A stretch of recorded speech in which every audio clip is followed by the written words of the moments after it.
কোনো আত্মা জানে না যে সে কোন ভূমিতে মারা যাবে। অনেক যুবক বলে আমি এখনো তরুণ, তবে সে জানে না যে সে হয়তো হাজারো বৃদ্ধ লোকের চেয়ে মৃত্যুর কাছাকাছি। কত যুবক তাদের গাড়িতে উঠেছিল এবং জীবিত অবস্থায় তা থেকে বের হতে পারেনি। কত যুবক তাদের পোশাক পরেছিল এবং নিজেরাই তা খুলতে পারেনি, বরং তাদের জন্য তা ছিঁড়ে খুলে দেওয়া হয় দাফনের জন্য। কত লোক তাদের বিছানায় ঘুমিয়েছিল এবং মৃত্যুর ঘুমের কারণে আর জাগেনি।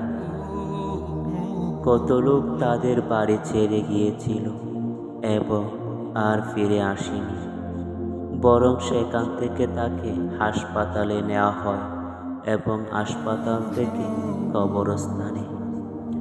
যেহেতু তোমার মৃত্যু কবে হবে তা অজানা, আমাদের উচিত প্রতিটি মুহূর্তে এর জন্য প্রস্তুতি নেওয়া।